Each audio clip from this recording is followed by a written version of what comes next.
Because of the following special broadcast, The Lucy Show and The Andy Griffith Show will not be presented this evening. Word Balloon is brought to you by the League of Word Balloon Listeners.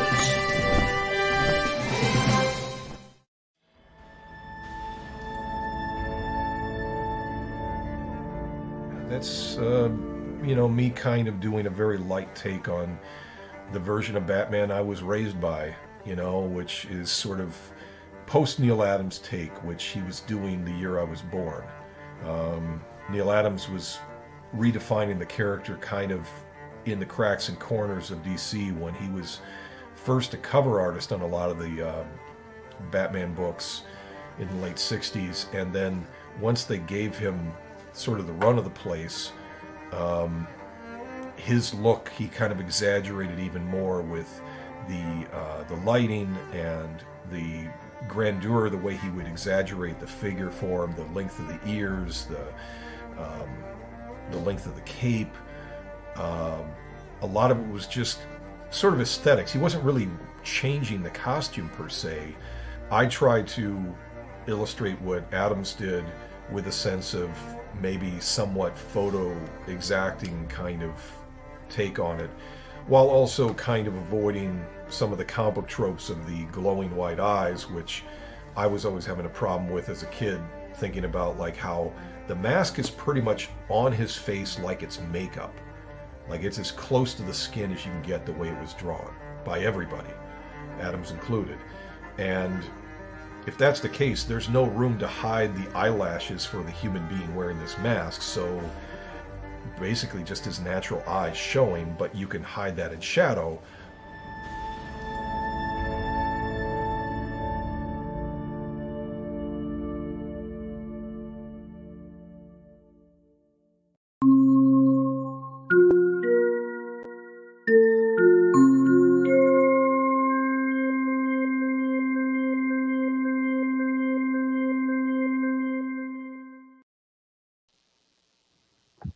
Welcome back, everybody. Time again for another Trek Watch as we review Star Trek Lower Decks Season 4, Episode 8. It's called Caves, but we'll be talking about some other sci-fi news and sci-fi television as well. John is here, Franco is here, Mitch is here, Wayne is here. Decent episode. And a kind of a slight dip as far as, it was all right. I really enjoyed the previous weeks, and we didn't have a chance to talk about those, Franco and Wayne. Mitch and I talked about eps 5, 6, and 7, where if you want briefly before we get into Caves, thoughts on the Beta Z episode, the Ferengi episode. I like both of them actually, and I go back to something I think Wayne may have said it. You predicted that the ship that's destroying all the other ships was the three computer guys, Badgie and Peanut Hamper and stuff like that at one point. I believe it was you. I don't remember. But I'm glad that they took that idea, because I thought, this is the episode where we're going to get the reveal of that. And they turned it around, and it was something different. And I kind of enjoyed it. I was like, okay, it wasn't what I thought it was going to be. It wasn't that. And I liked what they did with the episode, even though I hate all those characters. All three of them? You don't like any of the AI villains? Yeah, I mean, it's okay. Oh, what's wrong with Agamus? Peanut Hamper's cool. Peanut Hamper. I like all three of them. And the more they showed them, the more nuance they get. And I did like them more by the end of the episode. Honestly. Oh, yeah, there you go. No, the solo Peanut Hamper episode where she's on the bird planet, I thought was really, really funny. I liked her with Jeff Combs' character, Agamus, or whatever it's called. I think whatever with Badgie and Rutherford, the father-son thing. I liked the different aspects of Badgie, though. Logical Badgie and nice Badgie and everything. I thought all that was cool. No, again, I really thought it was 3 in a row. So, Wayne, thoughts? Yeah, no, I agree. I thought they were pretty funny. All of them. From Beta Z to Badgie. The Badgie. I really liked the Badgie episode. I thought it was funny where all it took was a blue light. And then you're a good robot if you have a blue light. Yeah. Well, and I like Agamus, like kind of, like willing himself to have the fake blue light. Manifesting it, using his will. And No, then at the end, yes, I will help you become a better person. What a trajectory Lower Decks has had, where I am genuinely laughing at things they wrote on purpose rather than what a shit show. And I mean, thankfully, I genuinely think the show continues to get good as we go into this current episode. And it seems like the one thing that New Trek can do is, for the most part, we'll talk about real short treks because I heard a great review of them again. But for the most part, mocking Trek, and I mean that in the case of Lower Decks in a good way, because I think they've shown that they get the basics, the bare bones, and they're able to do something with it. And Boimler looked more confident in his little flashback episode in the cave, where it was a situation where he would normally freak out, but it sounded like, oh no, we can get through this. This will be fine. And it was a lot different than what he usually plays. There was something in one of the episodes too, and I can't remember because I watched all 4 of them today. Which one the line came up in, but I think it was the Beta Z episode where they said that everything's like loud and screamy around here in the ship, and he goes, and someone say, "Oh yeah, it always is," but this isn't actually that bad. It wasn't, it was toned down more. So I'm like, yeah, that's the trajectory of the show. It's been toned down more, and they've actually gotten to some good writing and some things that are actually funny, I think. But what and in the Badgie episode, there's a technical glitch. When Tandy is building the sandcastles, she doesn't have her boots on. But when they get ready to leave, all of a sudden her boots are on. Oh man. Maybe she Was took that them on off purpose? I hate the show now. Yeah. Sucks. How'd that happen? Sucks really bad. Go ahead, Mitch. You haven't talked at all. Again, no, I already talked to you about these things a couple weeks ago. But, geez, which one? Which episode do we want to talk about? Well, number about 8. Like we're kind of with Wayne's comments. We're kind of in 8 now. So yeah, what'd you think of the new one? The new one, I was just kind of. It's amazing how 20 minutes can last forever. Sometimes, I was just like, oh, okay. It looked like a lot of B stories that they had. Yeah. They couldn't use, and they've done this on other shows, not just this show, but they go, oh, it's almost like the end of the season, and we've got this show, we got that, and then this string. It's almost like a clips episode. They just 100%, absolutely. And there's really no overall story, and it's like 4 different. That's kind of what I thought was funny about the episode. I agree. Yeah. I absolutely agree. That and it's funny because the most infamous Next Generation Trek episode is the Shades of Grey, where it was that clip show. It was during a writer's strike, ironically. Oh. And where Riker's in a coma, and they got to feed him his memories to kind of keep his mind going. And it's basically Pulaski trying their best, and Deanna standing at the bed crying for about 40 minutes. That was because of a writer's strike? That's why that happened? Yeah, they had one more episode they had to do, but the strike was on, so the producers are like, clip show. And it's like, we hate this. Never do this again. It's like, we don't know how to break it to you, but your first season really sucks. So I don't know where you're pulling clips. And it was funny. I read a review. I watched basically up through the credits of this episode, and then I stopped. And then I read a review because I was looking for images, which unfortunately I don't have to post right now. But they mentioned that it was a clip show, or that it was a parody of a clip show. And I was just scanning the review because I didn't want to fully get it. And I'm like, oh, fuck, I hope it isn't a clip show.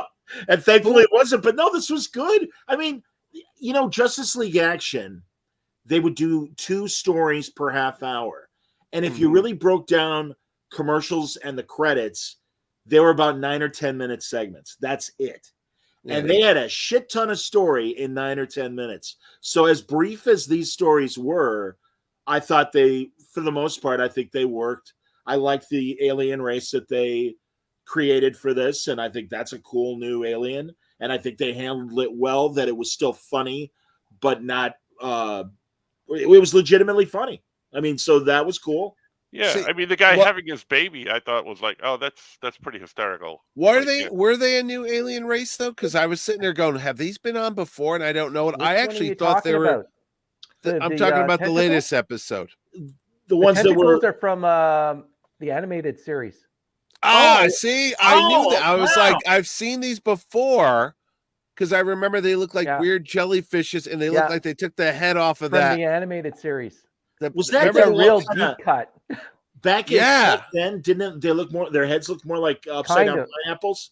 Yeah, Oh I'll- yeah, by all means find it, Wayne. But yeah, I'll get the image. okay. No, 'Cause, no, yeah, Memory they- alpha. wow, well they done, look like boys. they look like skinnier versions of the rock guy that Yeah. good must fight evil. That yeah, thing. with Abe Lincoln and Yeah, Surak and, yeah, right. See, John it's like Grinder his with- head on a jellyfish body, and Sure. it's like the same type of idea Sure. where they wanted to see what would happen. So they were testing everybody, like, Did not oh, remember. who Good will deep be cut, the good boys. one? Very No, good and deep cut. I thought that's what it was all about. Like, oh, this is just a takeoff of that show. That's very funny. Well, I didn't remember that, but that was great. Because really, in the preamble, when they're like, caves suck, we're gonna do caves, and I'm like, yeah, I get it. I mean, Yeah. Planet Hell as they describe, And she even said there, why do all caves look the same? yes, She goes, oh, it's a silk. Because I was thinking, because it was probably the cheapest set yeah, to overmake. You just got some foam and Yeah. just molded it. Reminded me absolutely. of- I thought they were going to be like MASH when they had to go inside the cave and Hawkeye had claustrophobia. I was like, Oh, I God. remember that on the last episode. Yeah. All right, stand by, Wayne. Yeah, there you go. Yep, there you go. Yep. Hold on, Wayne. Keep it up there. I'm gonna zoom in. Come on, there it is. Yeah. Oh God, now I see the resemblance. Yeah, That is very funny. No, that's terrific, man. Again, I think and good Lord, as we go more into the mystery ship and it wiping out the various alien races and stuff, it was great to see the Binars from that 101 episode with when they're in the holodeck, Hey. Riker and Picard, and Riker falls in love with the holodeck character Minuet. Mm-hmm. So it's Very those good. aliens again. No, I'm impressed. I think it's a great season. Mitch and I discussed this. Mike McMahon did a recent podcast interview, and he's like, yeah, we want obviously a fifth season, but nothing's in stone. And again, it's with Paramount's financial woes. But you know what's annoying about some of these things too, because like I by no means like Lower Decks in the first couple of seasons. I thought it was like cheesy, dumb, but a lot of these shows take a couple of years to find their footing. In season 4, I'm finding more and more episodes funny and good in Lower Decks, and then to have it be a 5-season world or a 4-season world that we live in nowadays, it cuts things off, and then who knows what they could have done that, as they go in for a few more seasons. I completely agree with that. Any other thoughts on that, boys? I got a comment. If not, Go for it. James Bunt says, didn't he sing "You're Beautiful"? Dan Harmon has done fake clips. Yes, he has on Community and even seasons of Rick. Every season of Rick and Morty. Yes, he has. That's very true. No, all the streamers and the studios that back the streamers. It's Mitch and I were talking about this last week. We're gonna do more subscriptions where, if it's okay, we're gonna do ads, and we're gonna move to a weekly episode drop model rather than dropping it all at once. And it's like, hey, congratulations, you guys invented television. Wow, that's really impressive. It's something that they knew in 1947 here in the States. I seriously, I get so, especially being somebody from broadcasting, it's like, you guys are dumbasses. I'm sorry. I really have no sympathy for, we didn't know it was going to be this expensive, and we thought there were going to be more subscribers. Wake up. Figure out other ways of revenue, dumbass. Or was it the most elaborate stunt in history where they just pretended they didn't know? And they always knew eventually they'd go back because it worked on radio when they had soap operas and they sold soap during the commercials for the women who watch the little dramas, and then they put them on TV. Is that And why it's they the were whole called thing. soap operas? Wow. It's all the same. Yeah, but Mitch, I think you're giving them way too much credit if you think that. So our plan worked. No, I mean, this is a financial morality ruin, play. and now we have to turn to commercials to get ourselves out of financial ruin. This whole thing was perpetrated by the soap industry. I'm still baffled about the whole decision to stop making or producing DVDs and Best Buy stopped selling DVDs and stuff. Yeah. It's like, that's a whole other thing, because this streaming stuff, I was talking to somebody the other day about it. Ordway, I think it was like, you get rid of your, because he canceled Hulu, Okay. but then he stopped because he likes watching Murders in the Building. So he kept it. And then he goes, well, maybe I'll give up on Netflix. I'm like, well, they had a good thing. And it's one of these things where everybody has their own favorite little show on one of these things. Paramount Plus, if it wasn't for Star Trek, I wouldn't be watching this thing. And you don't own all this crap. So that's the thing. It's like you can't go back because Jerry buys a lot of physical media. Physical media. Because he says he was always afraid that sooner or later you cancel your Disney Plus and there you lose all your Marvel tie-ins. What are you going to do with all that stuff when you get older? Your kids don't want it, and well, not only that, the machines that you could play them on don't exist anymore. Right. There's no VHSs, there's no CD drives in my laptop anymore. So it's like you're never going to win at this stuff. It really. I recently bought I recently bought a Blu-ray player. And HDMI and other cables, you can hook it up to your computer or your big screen or whatever. So but I hear what you're saying, Mitch. And I also think, again, they were putting their eggs in the streamer basket and now are starting to realize. I wonder how much that maybe physical media might come back because of this problem. Again, the big winner right now of studios, Sony. You know why? They've got Crackle, but they don't have a pay subscribing. They did PlayStation for a minute was one of the platforms. But no, again, it's like no, what we're gonna do? We're gonna lease our shows to the other streamers and we're gonna make money. And I think we're gonna see more of that. I honestly, I think I was telling you guys off the air. Inglorious Treksperts had a great episode this week, and they really kind of examined where Paramount is, what the future may be. And obviously all the writing is on the wall that once Discovery runs, we're going to see a lot less Star Trek, even on Paramount, because they can't afford what was their initial master plan of we're going to have a new Star Trek show pretty much year round.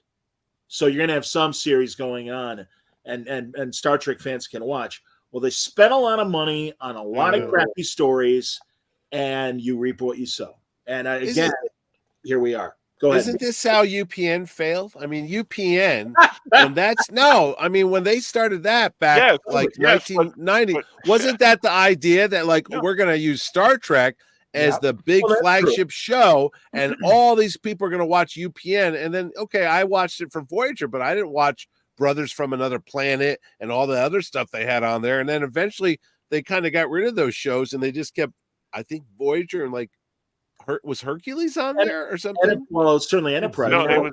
I think they had the Angel show on there. All right. Player. They moved. That over to they had a lot of urban shows. They had I Love Nowhere Man, which was paired with Voyager. It only lasted one season. The Bruce Greenwood kind of prisoner-esque show. I thought that was a great show. Which one was Briscoe County on? Was that earlier? Fox. Was that Fox? Yeah, all right. And also, Mitch, really one of the big problems with UPN was it didn't have the affiliate strength and also they went cheap on a lot of shows. But they tried everything on UPN. Richard Jenney had Platypus Man, remember that show? Or there was kind of was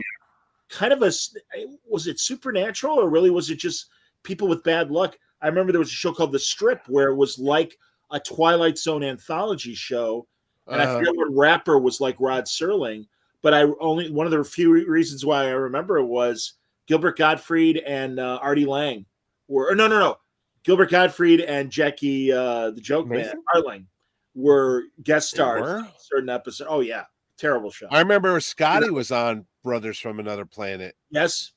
Yeah. But no, the whole thing, or Homeboy from Outer Space, I think is what it was called. But no, there you go. Brothers from close enough. Oh, that's right. No, Brothers from Another Planet's a movie. That's right. That's right. Voyager was on UPN. That was their flagship title, and people weren't watching it.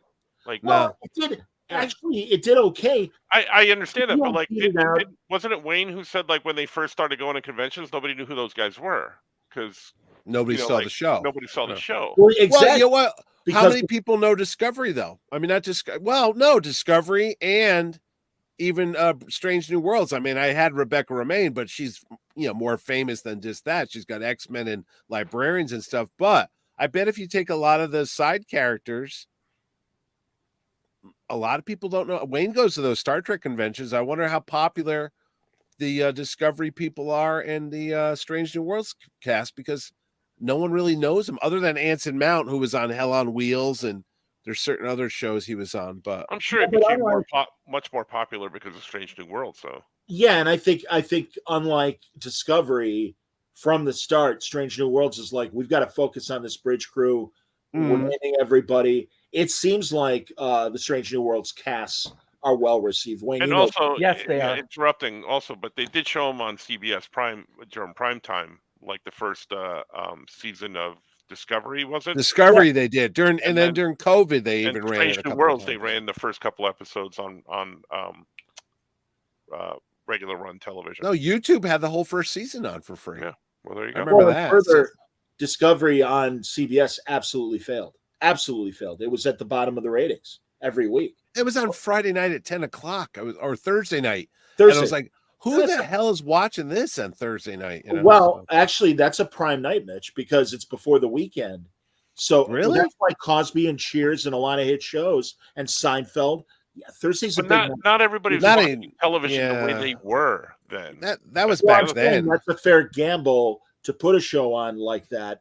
I mean, I suppose they could have put it on Friday or Saturday, as traditionally a lot of genre fiction is done, both westerns and sci-fi and the like. coming up through the school system, from last year, and my son is 23, 24 years old. None of them watch television. No. None of them watch television in the traditional sense of, if there's a live thing on or it happens to be on, but none of them consciously turn on television to watch television the way we would. Yes, No. Prime time. Yeah. Except for sports. That's the only thing they watch. sure. Basketball, football, things that are real time. But yeah, Franco's right. My kids don't watch Yeah. regular TV at all. They don't even have TV. They just watch them all on their Nobody's laptops. watching us. Why are we doing this? Nobody. That's not true. See that for That's not true. years. And I can say that at the Star Trek conventions, people are dressing like Lower Decks and Strange New Worlds. Like I did say before in another show that one of the best costumes I saw was a person dressed as Badgie, Yeah. and that was just amazing. Yeah. No, But yeah, no, they're dressing up as the characters from those two shows. Not Discovery a little bit, but I think Discovery not as much. They're either doing old Trek, Because it sucks. or the new shows. Whatever's the new shiny thing.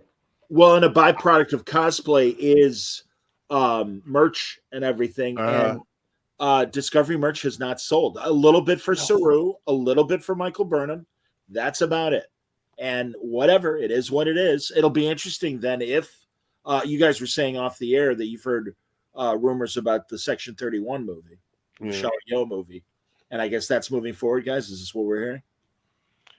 From some of the stuff I've heard at Comic-Con in New York, I heard that it is moving forward. If it is or not, I have no idea. Yeah. Are they going to get Michelle Yeoh back with the amount of success that she's had now? Who knows?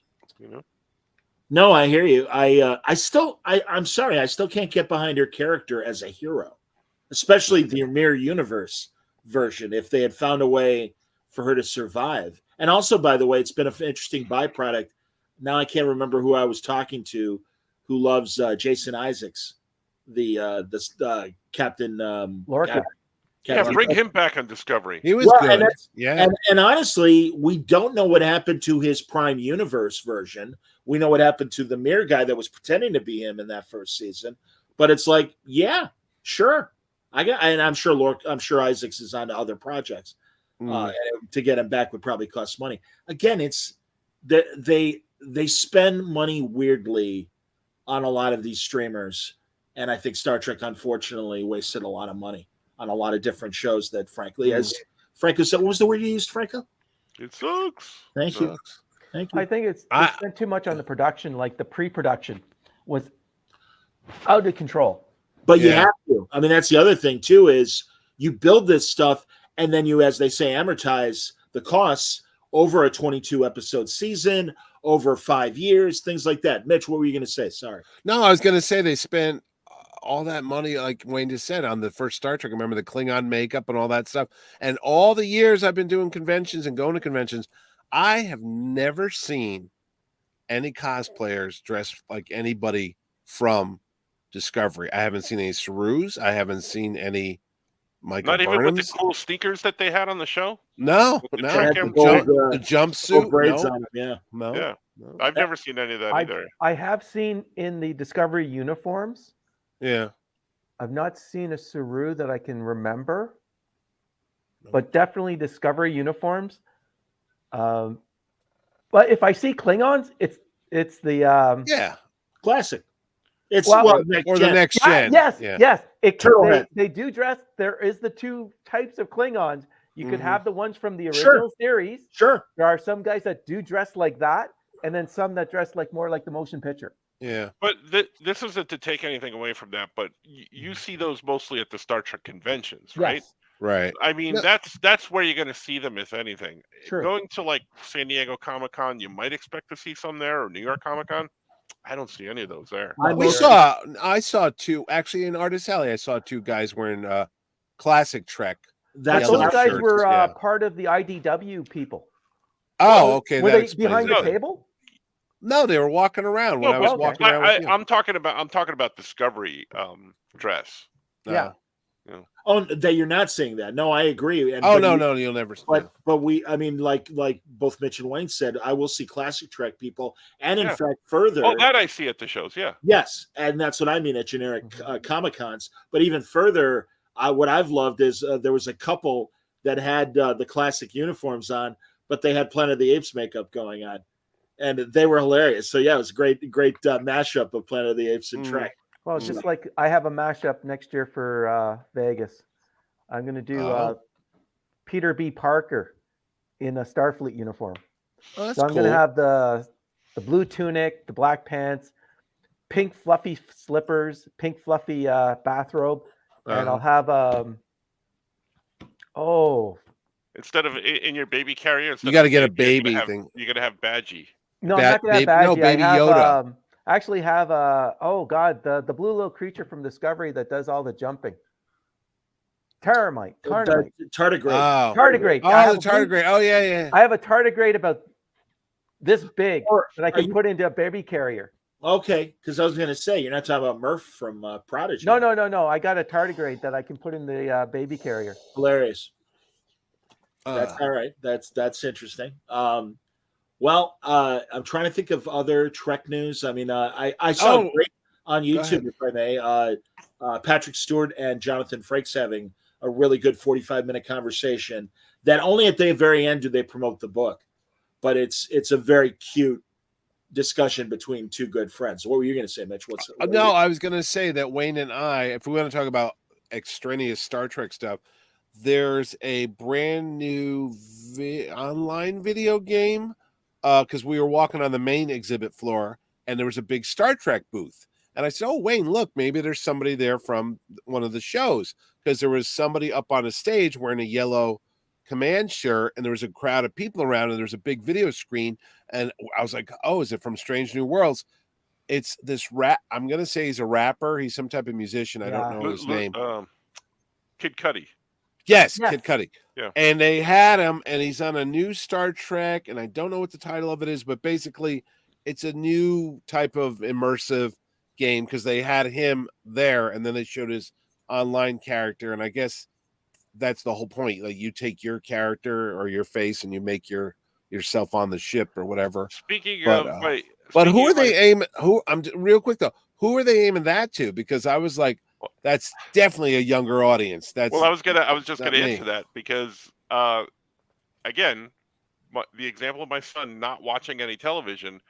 The first thing he did after he did the tour of the main floor, he came down. He goes, "Is Kid Cudi's doing something with Star Trek?" Yeah. And I'm like, "Oh, that's awesome.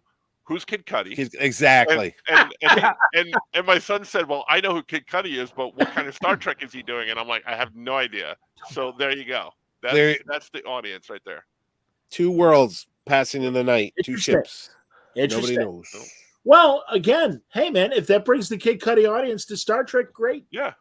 And vice versa. I mean, I got no problem with that. That's fantastic. And I loved the times I've played it, Star Trek Bridge Crew, and I still can't figure out how to get it to work on my goddamn VR goggles, which drives me nuts. Maybe you need a VCR.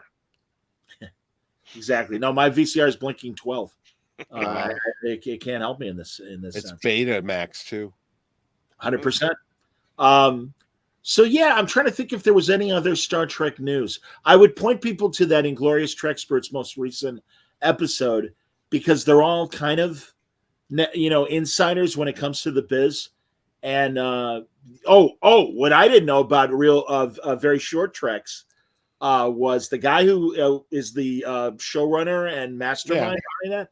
It's the guy that made, remember the Too Many Cooks fake sitcom opening YouTube thing? Do you guys remember this? It was a comedy thing. It's like it literally reminded me of like Just the 10 of Us because you just kept getting all these characters. It's like a classic 80s or 90s sitcom with a jingle, and they just show the opening. And as it goes on, it becomes more and more violent and extreme. And it's like, now I get where the sensibility of Very Short Treks came from. And while it worked on something original on Too Many Cooks, really sucked on Very Short Treks. And again, it seems to me, including Lower Decks, the best thing that new Treks can do is make fun of Star Trek. And that's okay. We can take it. But Jesus, you've had 6 years, 5 different shows. Can we get one that actually beyond a season and a third kind of looks like fucking Star Trek and acts like Prodigy? Well, you're right. Excuse me. You're right. And a season of Prodigy. That's another thing too. They talked about the second season coming on Netflix, and they were right, or I think their instincts are right, where they're like, hey, this doesn't mean that if Netflix, gets this, it's going to have to be a massive hit on Netflix for us to get a season 3 of Prodigy. So it's great that we're going to be able to see it because it basically was done. It was in post-production, and Netflix ponied up enough money for Paramount to throw it to them. And I'm glad they're doing it. And I hope to God it's a fantastic season. But I'm reasonably certain whether it's 10 episodes of the first season? I'm assuming it was. I know they broke it up. 19. Oh, there you go. I thought it was close to 20. Yeah, because it was on Nickelodeon, right? So they went That's for right. That's right. Yeah, so I have no idea what Blu-rays. I have no idea what the episode count's going to be for season 2. But I do think, as excited as I am that we will eventually see it in the next couple months, that's it. That's my guess. Oh, and there's going to be a second Star Trek convention other than the Vegas convention in March. There's going to be Star Trek in San Francisco. Oh, that's right. Way to bring it closer to the East at Coast. Starfleet Academy. At Starfleet Academy at the Hyatt Regency. Oh, that's where the headquarters is, huh? At the Oh, Hyatt didn't know that. Regency. Wow. And the real, the facility they use for Starfleet headquarters and Academy is like a water reclamation. Oh, is it really? Yeah, I everyone can look it up and get the confirmation. Is that by the San Francisco Bay Bridge there? The Golden Gate Bridge? I was only at WonderCon when it was still in San Francisco back in, I want to say 2009. So that was 14 years ago. I couldn't say. I went to the Monterey Aquarium years ago looking for George and Gracie. They weren't there. And I was so disappointed because you can walk in and you go, oh, there's where Spock jumps in. But the rest of it was all matte painting. Like they showed like the ocean out there. Yeah. I was like, what the fuck? This is not where the Star Trek show was. But the rest of it was there. Mitch is annoyed by television magic. Yeah, Catherine Hicks. Hey, Catherine Hicks. I was looking for her back in the day. She played Marilyn Monroe in the TV movie. Francis, Fort Baker, California, the main campus of Starfleet Academy, is located on or near Starfleet headquarters on Earth and in and around what is now Fort Baker, California, across from the Golden Gate from San Francisco. It's part of Marin County. See? Yeah. See? He knows. Outstanding. He knows shit. And there's a Japanese garden in the facility, and that's what all the vegetation and the waterworks and everything, that's what that is. Of course. Sure. It's no Vasquez Rocks, I grant you. No. But still pretty impressive. And I know, too, for Picard, they had like a real location for Starfleet Academy and everything, and I can't remember what that was. I listened to him on Patrick Stewart on the Conan O'Brien podcast. I need a friend. I cheat on you. I listen to other podcasts. No. The thing of it is, podcast. Go to O'Brien. He's I don't know what's going on with this freaking writer or the actor strike, because listen, they're not supposed to talk about their projects, and Patrick Stewart, he's going to talk about being Captain Picard, for fuck's sake. I mean, that was the thing. He's like, oh, when I first got the role, I thought I was going to be very Shakespearean about it. Does that count because he's talking about Star Trek? He didn't get into the movies or Picard and all that. But here's the other thing. Ewan McGregor is at New York Comic Con last weekend, and he was the first time ever at New York Comic Con. He's on the panel, but he says, I'm sorry, I can't answer any of your questions related to Obi-Wan Kenobi or Star Wars. So he talked around it. And I'm like, look, guys, you got to fucking shit or get off the pot, as my mom would say.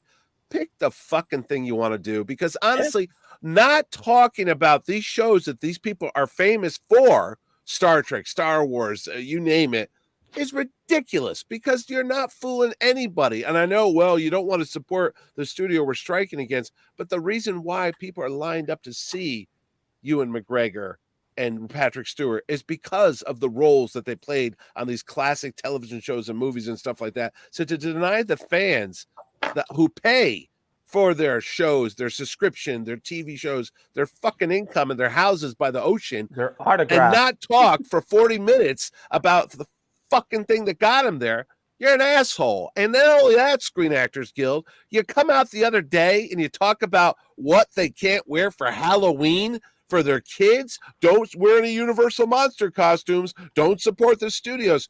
Do you know how petty you sound? And yet you're sitting there in the same breath and complaining about the big CEOs and how petty they are and how they won't come to the bargaining table and talk to them about real money and what they want. Yet you're going to sit there and tell everybody, hey, you know how you can show your strike solidarity?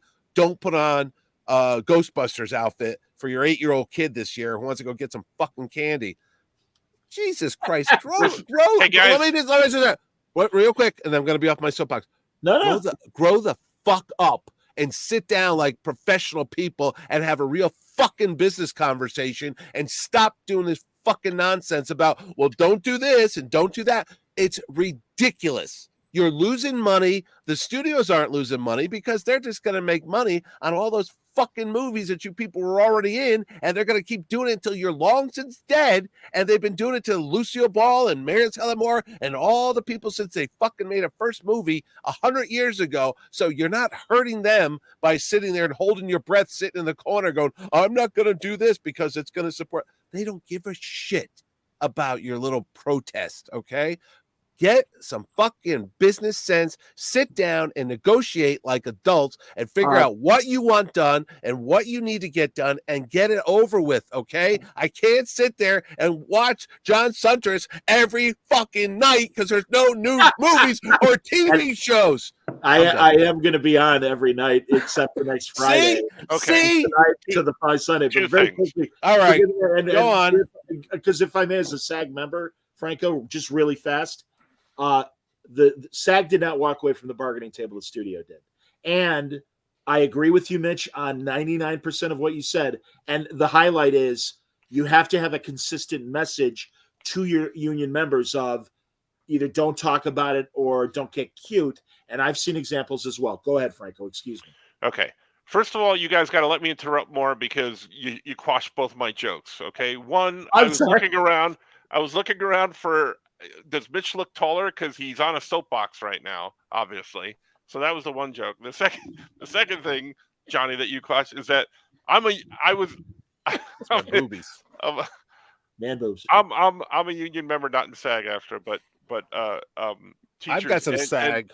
And I'm telling you, they're right to be doing what they're doing, and they're right to be putting out a consistent message, and they're right to be telling their members not to be doing this or that or the other, not to be talking and not to be promoting this stuff, because it's the message that they want to get out, and the studios need to come back to the bargaining table. Right, but it's not working though. No, you don't know this. Really? Did Patrick Stewart not talk about Star Trek? Now I think he could get away with it because it's about his book. Right. His book may not be struck content. The book is about him being on Star Trek. Of course it is, and you're right, and that's a gray area. they literally only mentioned that the book was out at the literally Jonathan's last sentence. That was it. Otherwise, it was just reminiscing. You're right, though, Mitch. It is about his career, but also go ahead, Frank. Also, there's a lot of these interviews that were done before the strike happened. Yeah, but this isn't one of them. No, this was brand new. Okay. This is mid-strike, and also I haven't heard it, so I don't know. Yeah. But no, I hear what Mitch is saying, but I agree with you, Franco. It's like the point of the actors is their contribution to the product matters, and they deserve to be properly compensated. The reality is now and maybe it's seeping into network television as well. But now the model is 10 episodes or 13 episodes, and we're done, or less, or 6 or 8, like British television. So that means everybody that is hired to make this thing is now only making half of what would be a regular season. They're getting half the pay, and they're not getting residual compensation. The other big problem, and it was something I think Mitch and I talked about last week, Apple and Amazon, they're not studios. Yeah. Those are byproducts of what they do. As we all know, Amazon is the digital Walmart and Apple is a tech company. And it's great that they make the TV that they make. And we can talk about more of that as well, because I wanted to talk about Gen V, for example. Mm. But no, it's they're kind of new to the game. And I'm not letting them off the hook, but I'm sure a lot of this is what are you fucking talking about? What we got to pay what? We got to do what? And again, it's like, no, sorry, you guys jumped in to the television game and the film game, and it's like you gotta compensate. Yeah, but not to get too in the weeds politically, because I don't want to go down that road. But it's not just television studios; it's everywhere else. If you're looking at nurses and car makers and all the other stuff as well. So it's the working class. Yeah, people have been getting shit on for a while, but that's all I'm going to say about it. So. No, I'm with you. Any other thoughts, boys? Because like I said, I really want to talk about some other shows too. No other thoughts. Sorry, we're moving on. Well, go on. speaking of Netflix, go ahead. Last night I was going. Oh well, it's Halloween. It's the season of the witch. Spooky shit. I want to watch some shows. Oh, type in Netflix spooky. You get I think it's called The Creature, and it's basically the retelling of the Frankenstein monster. But I think it's from Ukraine or Poland or Czechoslovakia. Cool. It's a multi-part. It's been dubbed, and I'm watching it. I don't know who any of the characters are, or the actors, but the story's good. Then I started looking through the little menu to see what other shows are on. A lot more Poland, France, Paris, this and that. So what I think, and I'm going to allude to this sports analogy, and John can back me up. Remember when baseball was the shit? Baseball was everywhere in the 80s. When I grew up, every month there was Monday Night Baseball. Everybody watched baseball. World Series, fucking huge ratings. Everybody watched it. Sure. Then they went on the strike, 94. And it lasted for like a year. No, I'm talking about the first time in the 80s. When they remember that, and they had the Astros season because they couldn't do. I think the Cardinals had the best season record in baseball. I thought it was because the Expos. I remember is year. That was the 94 strike year. It was the Expos. But the Expos were going to win the World Series. The way go ahead on your general point. No, but I remember the Cardinals being in high school because one of the priests was mad because the Cardinals had the best winning record, but then they bridged the season because they had a gap and all this, and they did the asterisk season and whatever. And I remember watching, and then there was the 90s when the other strike happened. And then baseball cards were big. Everybody was in baseball card. And then the strike came, McGuire, all that stuff was going. It was nuts. And then it seemed to be like everybody got sick of it. And hockey was the same thing. Hockey was getting big. It was on NBC, network television. Everybody was getting a hockey. Then they had a strike. And it seemed never to get that magic back again. Whenever this stuff gets taken away for a while, people lose interest. They move on. They get into other things. That's how all these reality shows started. That's how all these game shows started, because scripted TV was put on hold when the writers went on strike for that time. And then other things, and things just evolved and adapted and became other stuff. My biggest worry is when you see a lot of these major motion pictures not getting made and they're getting put back. And I've said it before, a lot of these actors, they can't be put on hold. They're getting older. They're not getting any younger. And there's other things that they want to do. And, life gets in the way. You're going to miss a lot of opportunities here. And I was thinking of the Marvel movies in particular, because after the Marvels comes out with Ms. Marvel or Captain Marvel in a couple weeks, there's nothing in the till for the next Marvel thing. I think Captain America was going to be next, but they're not making that now because it's on hold. And then all those domino effects kick in because all the Marvels tie into each other. Like, well, this has to happen here, and then you got Loki here, and then this and that. So Martin Scorsese will be happy. I honestly think that, because what if they rev it up? It's great for DC because they're coming out with a clean slate, and you don't have to know all this backstory. But maybe they don't get back till 2025, 2026, maybe. They start the Marvel machine going, and by then they've lost a lot of their steam because of all the stuff that's happening. So that's my 2 cents. Is I think people are going to find other sources for their entertainment, whether it's foreign movies or foreign television shows or whatever. But in the end, I think they're going to hurt themselves. I don't know about the non-English speaking international product, how well that will play, even dubbed. I don't know the patience of the general American population. However, we have Canadian product, we have British product, we have, as I was telling Mitch last week, I found this show on Netflix, Tokyo Trial, which was about the war crime trials of the Japanese. And it was made by the Netherlands, and it's in English, and it was amazing. It was fantastic, really great show. So I know there are examples that they could pull from. And that's why, Mitch, I think it's still early enough for the studios to be stubborn and like, well, we're not going back to the negotiation table, because they have those. As you know, Yellowstone is running on CBS on Sunday nights for 2 hours. And that's doing very well in the ratings because not everyone saw Yellowstone. Frasier, the new reboot. But why is that doing well but not Discovery? So it's because why do you think, Franco? Well, I'm saying because the product, Yellowstone, people seem to really like that. Discovery, sucks. But also, it's a nighttime soap. Hey, soap. Yeah. And that's good. I mean, that's fine. And I mean, it's a more approachable subject matter other than it's in space. You like space. But they've had other nighttime soaps, but this one's doing well. No, but that's what I'm saying. If Star Trek was good, they would have watched Discovery. I think not only does Star Trek need to be good, but I just don't think it's built for a general audience. I really don't. I could be wrong. What, Discovery or Star Trek? Star Trek. I think Strange New World season 1 would have got a good following if it was on regular TV. He's got good hair. I got to give you that. No, it was more accessible. You didn't have to have 10, 40, 50 years of Star Trek knowledge. It doesn't hurt. Well, and but Strange New Worlds was accessible to the newer fan. And Spock's there every week. Hey, you like Spock? Look, it's Spock, everybody. It's not the same Spock. Yeah, but it's our Spock, and you like Spock. It's like, all right, whatever. You could be right. Like I don't know. Don't forget Chapel. Yes. And there's Chapel. That's right. Well, Rebecca remained for that matter. And I mean, no, lots of lovely Strange New Worlds. Gen V, the boys spinoff on Amazon. Yeah, guys, I love this show, and all it's done is show once again that this boys' universe is just compelling. It is the only show, and sorry for the audio audience, but this is the only show where they'll have an extreme violence scene.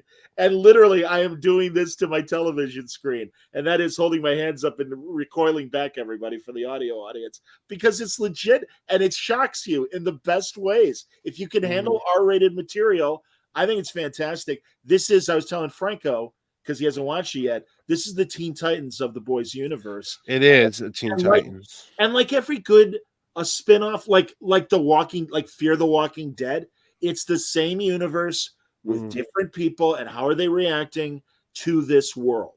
And Mitch and I talked about it last week. I love it. Wayne, are you watching? Oh, I love it. The fact that they're using current social media to propel their careers as opposed to do something right, to use your powers responsibly. With great power comes great responsibility.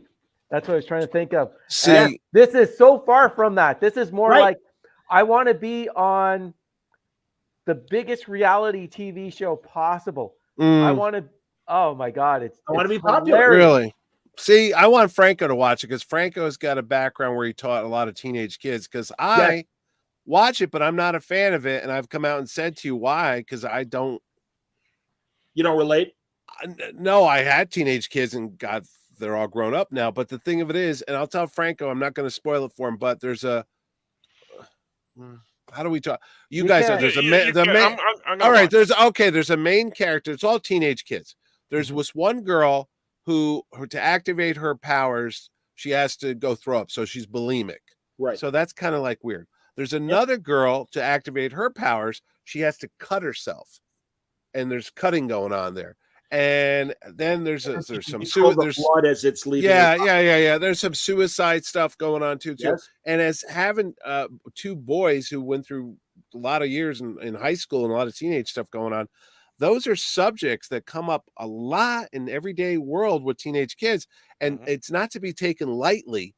And that's why I was like, and again, I didn't see it as entertaining. I saw it more of as exploitive, where I'm like, these are real problems, and I want to again go on my soapbox. But the thing of it is, I know it's supposed to be entertainment, I know it's superheroes, but who's watching this show is what's bothering me, because if you're a teenager watching it, there's a lot of sex, there's a lot of drugs, there's a lot of violence on it, and then you have these real subject matters where you got self-esteem issues with bulimia, you got somebody cutting themselves, you got suicide, and I'm like, you can't take that shit lightly. So that's where I get confused on how you turn that into popular entertainment when it's really a lot of psychological, things that are happening in real life with kids and everything. And that's where I get hung up, where I can't turn that off and just smile and watch it and think that's fun. Because I go, Jesus Christ, dude, there's millions of kids dealing with stuff like that, and I don't think this is something to make light of. So, but that's just me. I'm an old fart. In line with the way Garth Ennis writes. Like, these are the type of stories that he writes. If you read Preacher, you're going to see some of the same elements from Gen V in Preacher, especially with the character Arseface. Yeah. No, I know. I watched Preacher. It's. I think it definitely reflects Garth's writing and how he wants to tell a story or how he's approaching it. I look at it more as being absurd. Than anything else. Because of the situation, your parents forced you to take this product so that you can get superheroes, so that you can become be famous. on TV. Yeah. And I got famous. that part. It's all driven like that. And that some of the powers are stupid, like the bulimia one. And again, but she does have issues. I find that her character is stronger than you think. No, I know, because she's dealing with her mother, who's very manipulative and doing this because the mother wanted money, and I get that. I don't think it's entertainment, Mitch. I think it's real. No. And I also think at the core, as Wayne said, it is the whole, well, if you don't have great responsibility with your great power, this can happen.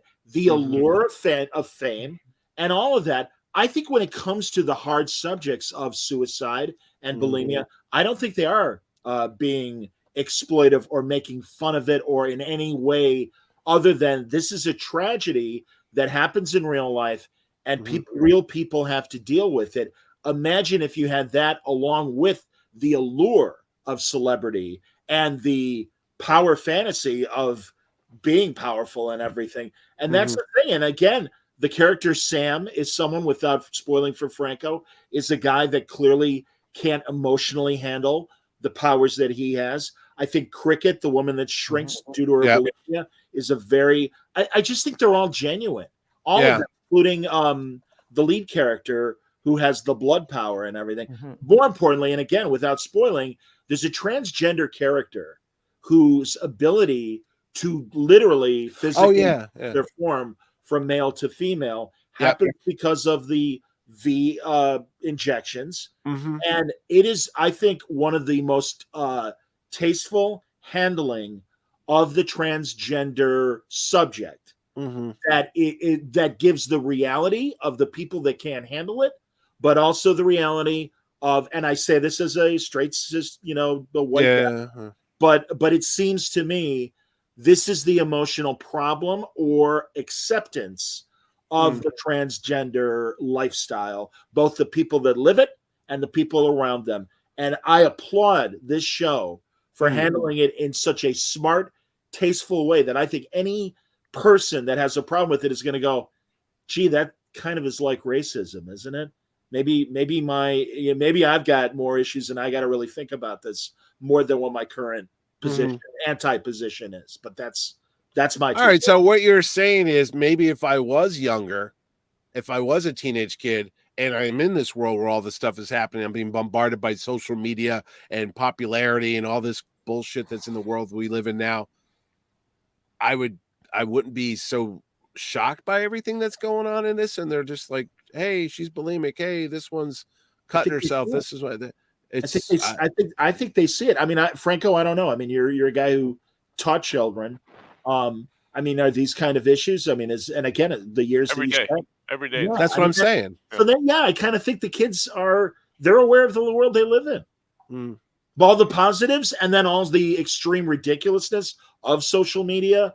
And as I always say, the kid in the leotard holding the energy drink on TikTok or on Instagram and stuff. Yeah. So I think there's that extreme. I think it's all the ugly extremes that I do see the adults are the villains in all this, which I do applaud them for that, because we live in a world now that the fucking old people, not old people like senior citizens, but the fucking old idiots that are running the world cause more strife and anger and sadness and violence than anybody else. And any young person would look at them and go, what the fuck is wrong with you people? Okay. Seriously? Your invisible guy's bigger than my invisible guy and you're going to kill me over that shit? What the fuck, you on drugs? You're an asshole. And I'd love to get, if I could get everybody in the world in a room and go, guys, cut the shit. Okay. Let's just, come on. Really? I always say these extremists, every one of them individually, they need a punch in the nose. It's that basic of shut up. You're wrong. I remember there's a bit with Eddie Murphy. I don't know if it was in a movie or whatever. And he comes walking to the screen and he's doing this big monologue. He's like, you're only on this planet, if you're lucky, for 75 years, 75 times, 75 summers, 75 winters, 75. That's not a lot. And then when you start doing, you only realize it when you're about 40. And now you've only got 30 summers left and you've already gone back. And then when you start and you go through the whole thing, you go, holy shit, he's right, actually. Wait, I'm 57. I'm hoping I get another 15 or so summers. And then you go, why am I wasting my fucking time on this planet with this bullshit? And you're going to blow me up because of this? Go fuck yourself, you fucking nutcase. And, wait, you get this? And, you want that? What the hell's going on here? You know? To bring it back to the boys and Gen Z, what you said, I agree with you, Mitch, in terms of that the adults being the villains? Yeah, the adults are kind of the villains. Well, we saw it with Starlight, Annie, her character on The Boys. And really, this is no different than those terrible reality shows like The Show Moms. Oh, yeah. Honey, what was it, girl? Honey Boo Boo or something? Boo Boo, yeah. Exactly. And it's like, yeah, man, no. And that's why, again, all right, I'll give it a second chance. Well, that's why this show, unlike a lot of other genre fiction shows, they have their finger on the pulse of what's happening right now. And I think do it in a very tactful way. Yeah. That is, I mean, I won't deny, obviously, I'm talking about it and very enthusiastically. I am entertained, but I think they're handling the subjects responsibly. Right. I remember Heroes when they had this cheerleader. I can't think of her name. Hayden Panettiere. Yeah. Hayden Planetarium. I thought that. I've been there. It's great. They have the big laserium thing with the big thing and the laser light show. Laserium. But I remember that, and I thought this is actually kind of cool because she was the high school kid dealing with and she was like fucking Superman. She could jump off a building, and they were videotaping her, and the video went viral and all that. It was way before Facebook and all that stuff. So 17 years ago, guys. That's how long ago since Heroes. Has it been that many years? I'm talking. Do you know Jeff was one of the principal writers of that show? I just saw him at. He was at New York Comic Con last Yes, night. I know. But next Sunday. God, but I remember that before the writer's strike derailed that fucking show because the first season was great, and then they never can get it back again after they came back. They lost their juice. Yes. Same with Battlestar Galactica. I think it walked away from that strike and still. Wayne, I'll tell you. I mean, I don't know. Maybe for you personally, but for me personally, it took a dive. That's fine, but honestly, I think they held their audience pretty well. People like Lost didn't like the last episode of Galactica, and I'll admit even the last season was kind of a little more depressing than entertaining. What were you going to say, Mitch? Well, no, was that affected by a writer's strike too? Galactica It was in the midst of it, yeah. Yeah. Because I think it started in 2004 and it ended in 2008, and the writer's strike was between 2006 and midway into 2000. Yeah. So yeah. No, No, that again, was Word Balloon. that was 17 years ago too. Fucking seriously? Well, guys, honestly, that's why I had Jeff on when he was on the writers' picket line back in 2006 and 2007, and other media people. So no, and that's what I was saying with these current strikes. I'm like, hey, this is my second go around with at least the writer's strike. Mm-hmm. So it is interesting to compare the two. No, I think we're at I don't know, maybe we're at a crossroads with entertainment, and the old guard like us old farts that are sitting around this YouTube show tonight. Maybe this is the entertainment that my 20-year-old kids are watching, the teenage kids are watching, like I did back in the 80s when my dad was like, what's going on here? This isn't Ralph Cramden or The Odd Couple. What are you watching this wacky whatever show was hot? You know? I think it was always going to change. I think the strike will exacerbate it up. Speed it up more. But it was always going to change because, like I said, the kids aren't watching TV the way we do. No, and I got to. You're right, Franco. Do you think the studios, in an effort to regain some of their money and not have to pay extraordinary prices for stuff, will go and hire a bunch of new crop of writers and actors and stuff that are going to be lower paid? Because it's all dollars and cents with these guys. Are they talented? Well, they've solved the writer problem. Yeah. Okay. Well, the actors problem then. But I have no idea. Because the other thing, my good buddy Rob Burnett on his show is convinced that today's younger audience is more into video games than traditional film and television, and almost sees that because now you're the hero of your story when you're playing a game. And speaking of that, like it's evolved so much that I don't even know what's a video game or what's a movie when I see a trailer for something anymore. I honestly don't. The first Avatar movie, I thought that was like a high-res video game. My kid's like, no, those are real people. I go, are they? To this day, I was like, I thought there was, scenes where I'm like, is this just CGI or is that really Sigourney Weaver and Stephen Lang? No, they're there. I go, it had almost like a haze to it where I thought I was watching like a fucking animated movie the entire time. And I'm like, even the new one, we saw the new one. I got the same feeling. I'm like, I know they're real people on a set, but it almost feels like it's just wearing mocap the whole time. And that's just a CGI representation of somebody nowadays, So.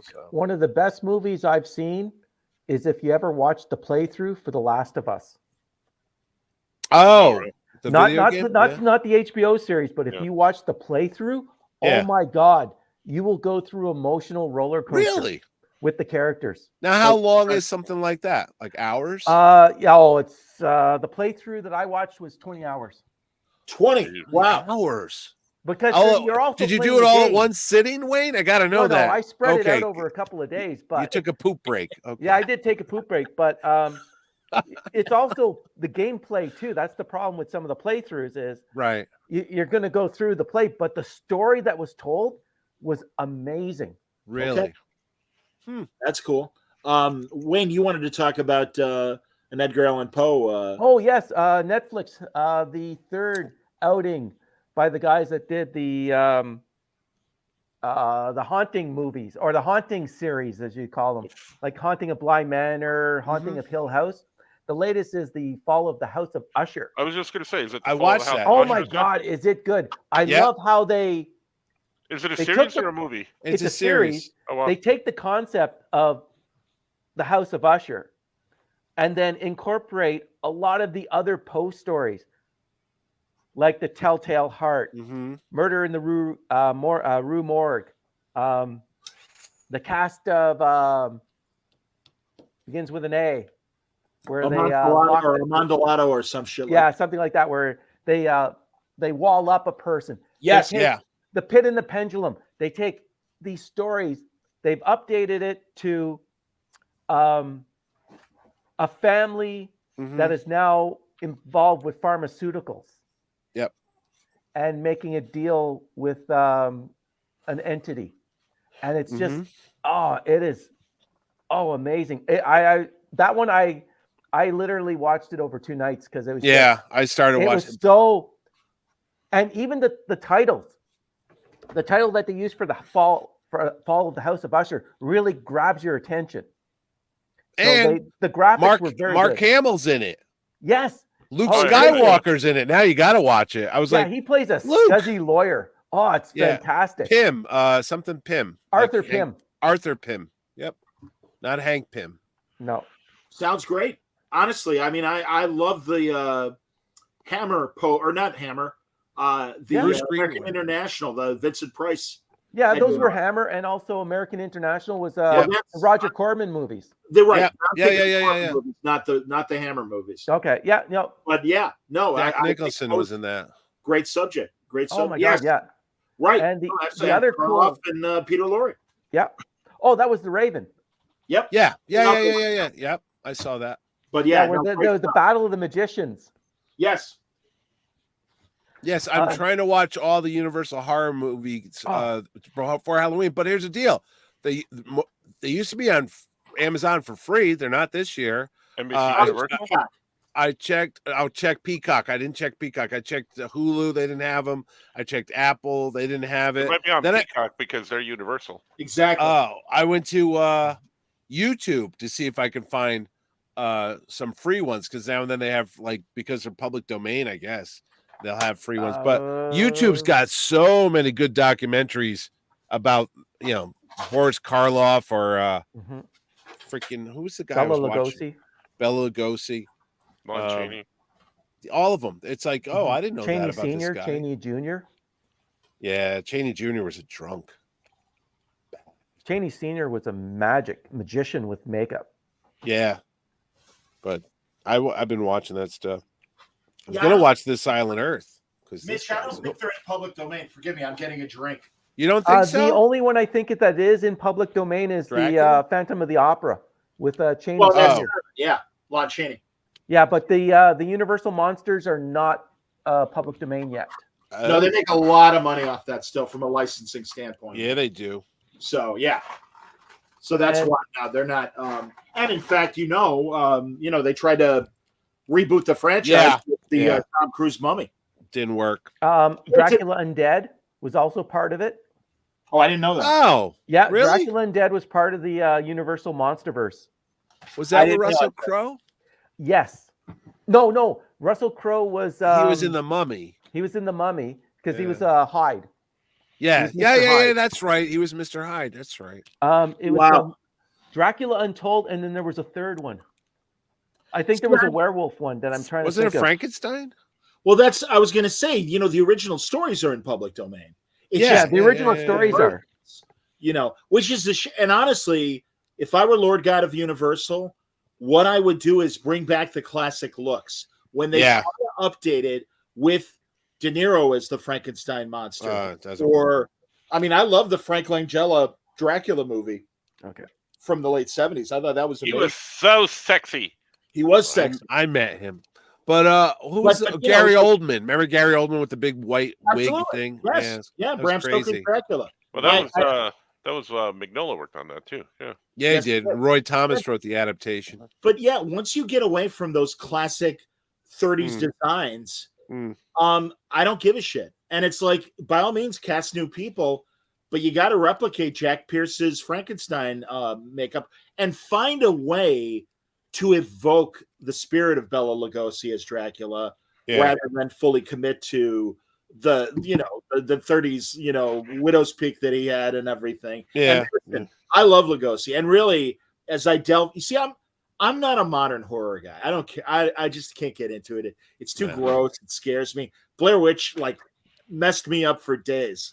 Oh, that was a perfect found documentary. It was fantastic. I loved it. Oh, the way it ends with the guy in the basement. Spoilers. I was gonna watch.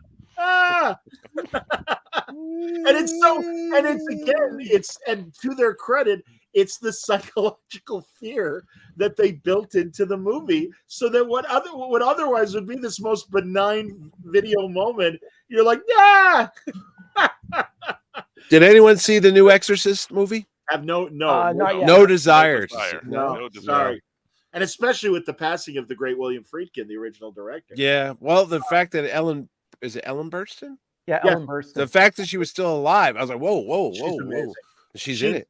Man, every time she shows up in a movie, it's like, yeah, she's Speaking great of actor. Netflix and spooky possessions, Sure. segue. Watch The Devil on Trial. It's about this kid from Newtown, Connecticut, right up the street. Literally, I was there today. That's where Cave Comics is. He gets possessed. Ed and Lorraine Warren, who are from Monroe, Connecticut, about a half mile from me. They're dead. They did an exorcism on him. They brought him to a Catholic church in Brookfield, Connecticut. They put the cross on his head. They got video of it. They got audio. The kid's like, screaming. Done. Exorcised him. Okay. One of the guys is there, says, leave the kid alone. If you want to get somebody, get me, demon. Don't ever do that. Because what happened is Lorraine Warren said, don't challenge a demon. They love this shit. The demon jumped into this kid.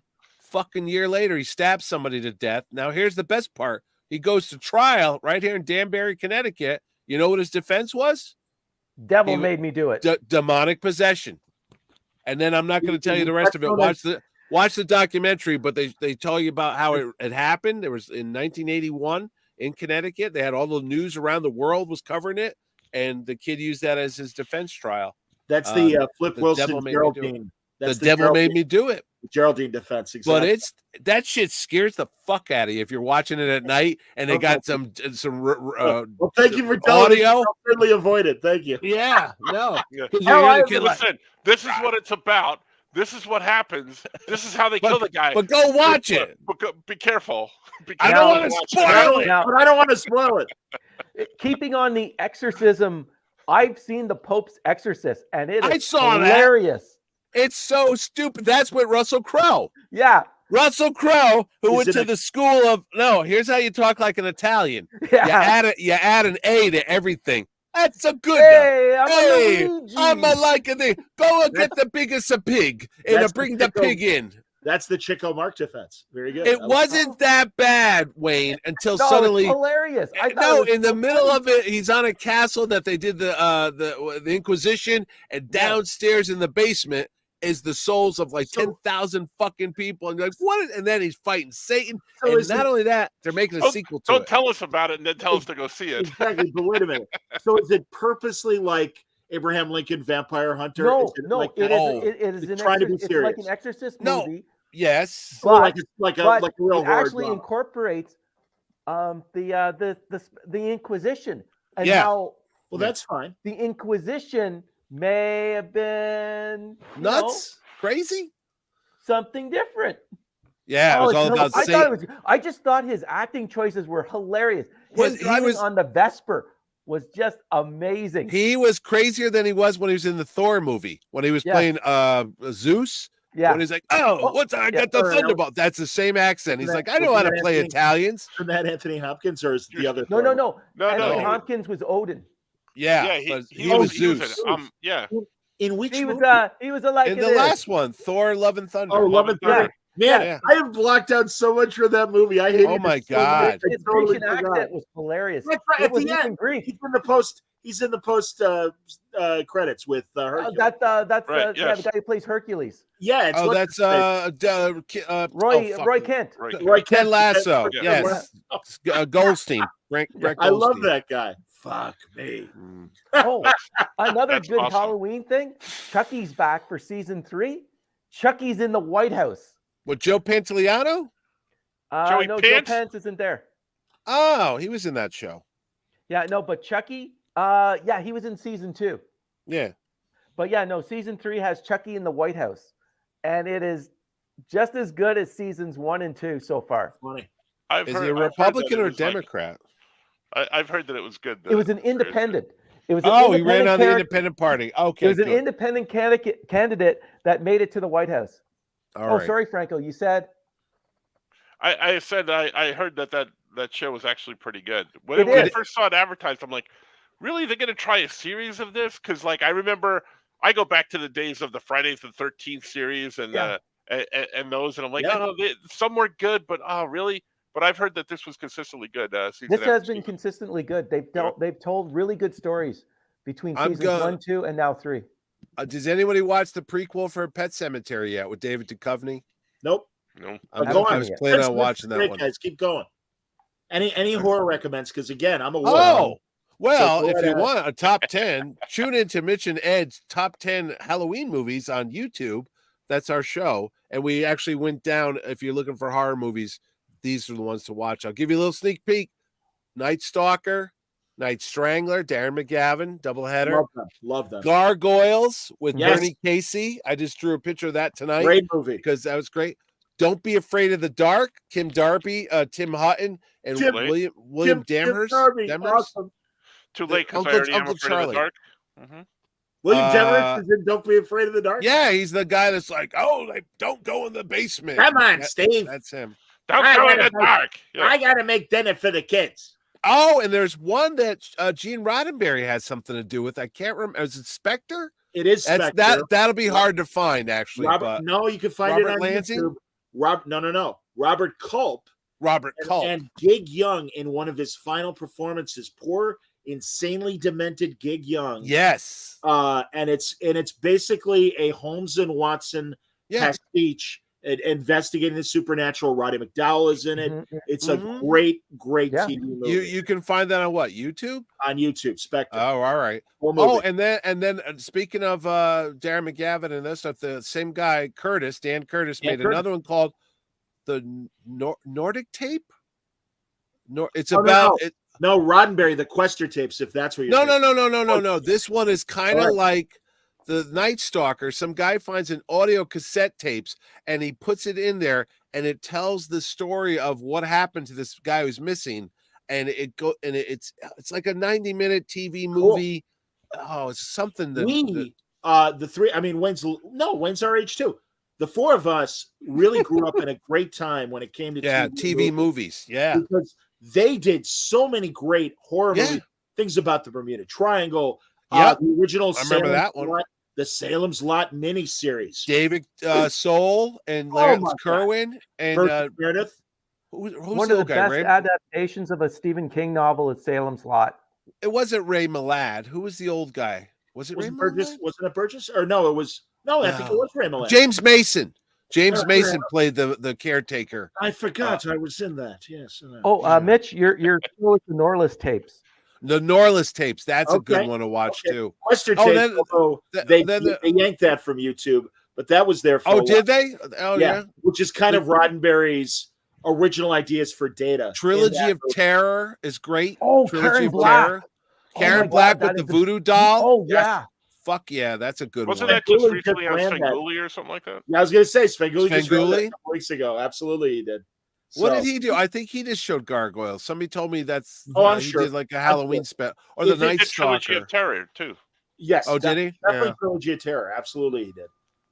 No, and in fact, all month on MeTV, they're really leaning into Svengoolie, and on Sundays, they run all the Halloween or ghost-related, even sitcom episodes, or whatever. But no. Like The lady from Dark Shadows just passed away last week. Laura, the blonde. Yeah, she was like 90-something years old. She was the one that she was like always against Barnabas Collins. Yes, she was the one that was like the evil temptress. You know what you can see on Amazon? Jack Palance as Dracula. Dan and Curtis the funny again. thing is, another Dan Curtis thing. Mm-hmm. It's some 1971 or 2, but the fucking film is so it's videotape. Crisp. Oh, I don't know what it is, but it's like brand new. It's like they filmed it yesterday or what taped it. Oh, no, the colors are bright. It's amazing. No, and I saw that as a kid. Yep. And he also did a Jekyll and Hyde as well. They did a Jekyll and Hyde. And then Michael Sarrazin did Frankenstein. That's if you correct. Remember Michael Sarrazin. Is that the untold story? The Frankenstein, the untold story? Story? Yeah. And it's not like Boris Karloff. He's more of a normal looking dude, but they have the whole Mary Shelley story. Yes. I remember watching that. No, that was good. No, again, a lot of these TV miniseries and TV movies. Yeah. They might look washed up on YouTube. They may not be the best prints of them in some cases. Right. But absolutely like worth seeing. Satan's School for Young Women or Young Girls. I was going to say Harrison Ford's in one of those. And that's Kate Jackson. And Travolta's in one of them too. Oh, Race with the Devil? What? Race with the Devil. Race with the Devil with Loretta Swit, Ernie Borgnine. Wasn't Peter Fonda in Race with the Peter Devil? Fonda's in that one too. Yeah. Now, Oh, then you got, John, you're an Cool. expert on everything. Why did they make TV movies? What was the thinking behind that? I do know the answer.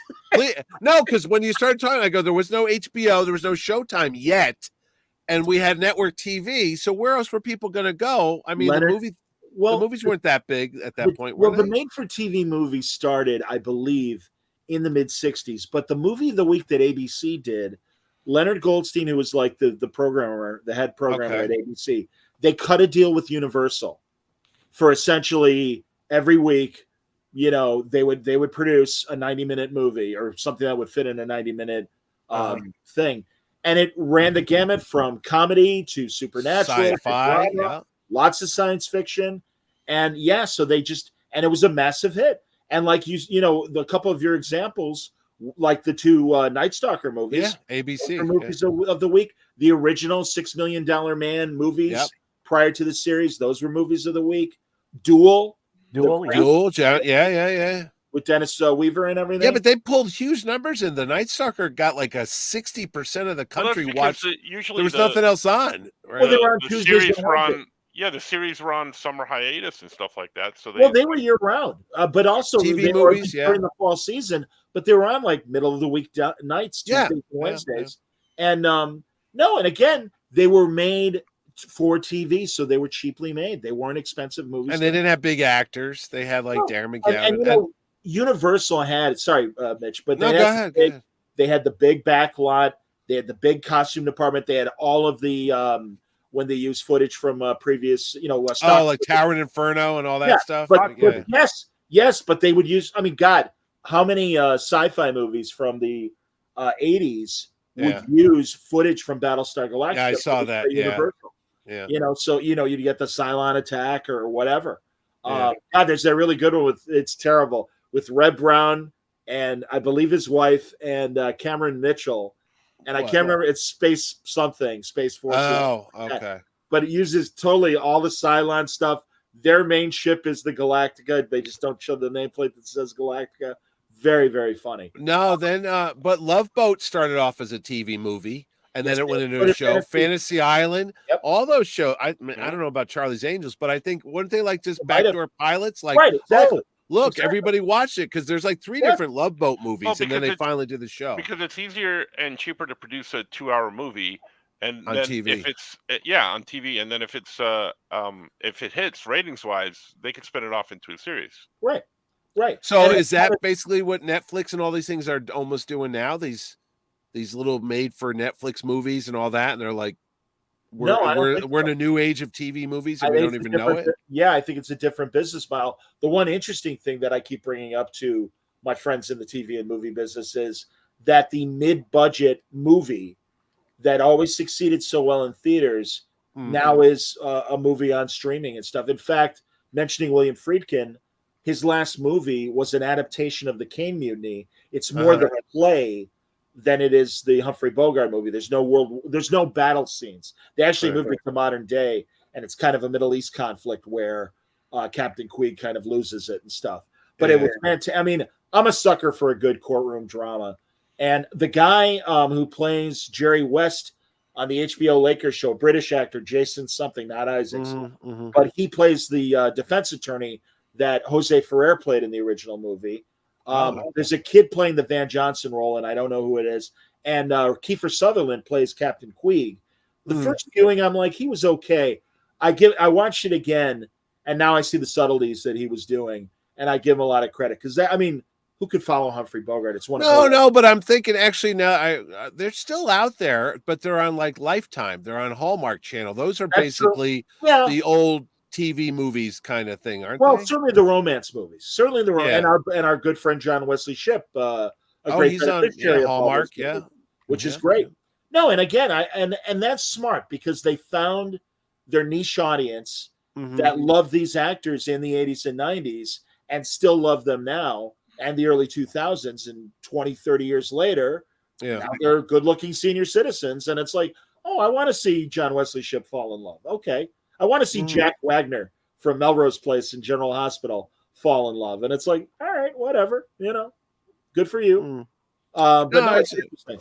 I was going to say, remember the direct-to-DVD movies and all that stuff? Did that kind of put a kibosh on all that? Because in the 80s is when all these USA Network and TBS and all these new cable companies started, and they all had to start doing original content. And that's where we got the Swamp Thing TV show and Tales of the Dark. We had all this new syndication stuff popping out of everywhere. Well, related to Word Balloon, my last YouTube was Thursday night, and I was talking to my buddy Matt Klickstein, who was in the process of editing a book about Lloyd Kaufman and Troma. And while, I mean, Troma is obviously a company that really built itself on VHS, but now they are a streaming service. It's called Troma Now. It's only $5 a month. And if you are a Troma buff, it has everything, including, much like the Criterion Collection, a lot of the special features that are on the DVDs and things. So the interviews and the commentaries and all that stuff. And it was a real education to hear where Troma is in today's streaming digital world. And it was very cool. And they have that much content that they could support. Yes, because not only did they produce their own, they bought movies and then edited or no kidding. Yeah, I just remember Toxic Avenger and Kabuki, whatever that was. Man. Sergeant Kabuki Man. Yeah. I didn't know they went on after that. Oh God, yes. There's a ton. Well, and they even had kind of like Marvel Comics, a dip in the 90s. They had comics because they had a lot of failures, and they came out of it. And in fact, Matt was telling me that Legendary Films is in the process of a new Toxic Avenger. I was going to say a new Toxic Avenger movie. Oh, right? Yeah. What's his name's in it?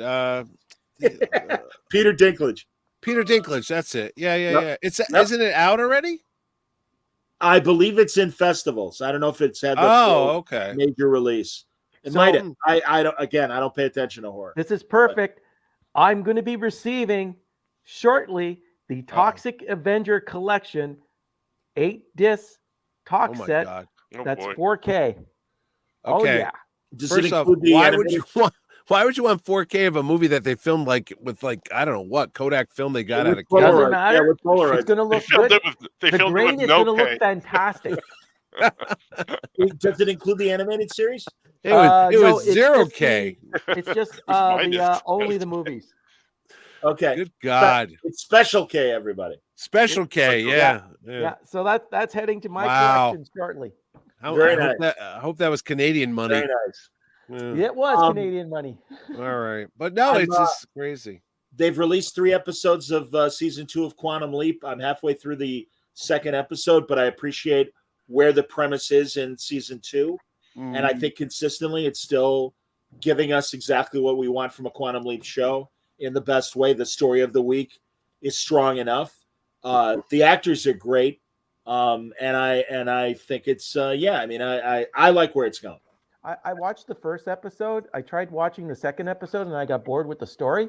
So I think what I'm going to be doing is just fast forwarding and just seeing the stuff that I want to watch. The mythology. Not the human story. I want to find out more of what's happening, what happened with the project. That's what I'm interested in. I really don't care of how Ben he's going to help the person of the week.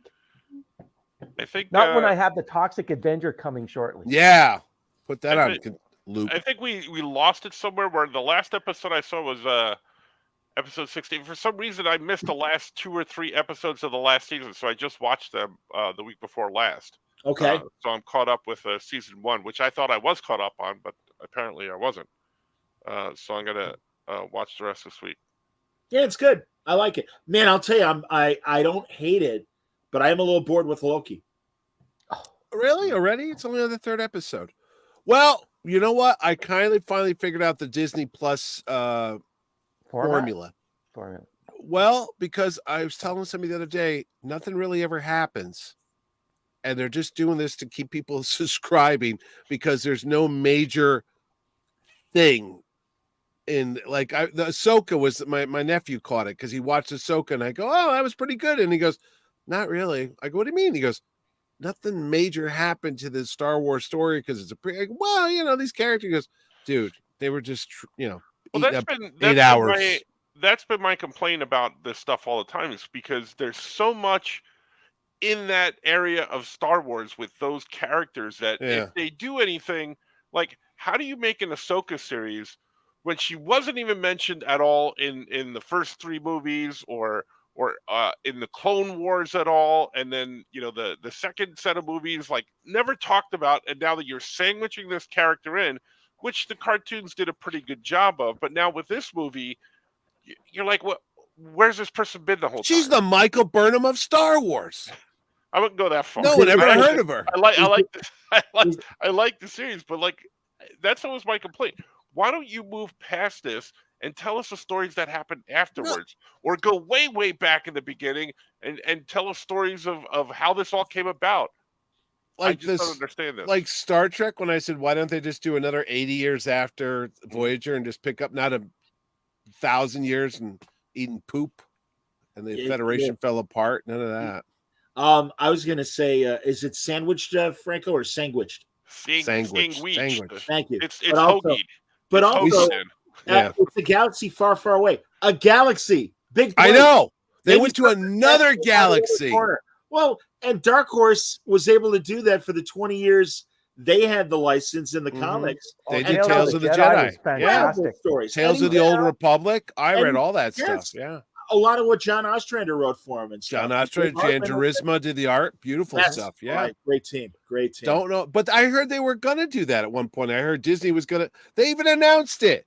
They did it one of those little Star Wars conventions. They had all the previews. One of them had Jude Law, and one of them was called The Acolyte, and one of them was called Tales of the Jedi, and they made it sound like they invented it. And they go, oh, yes, we're going to go back 1,000 years and show how the Force got started. I go, motherfucker, I already read that in a John Ostrander book 20 years ago. Did you just get here?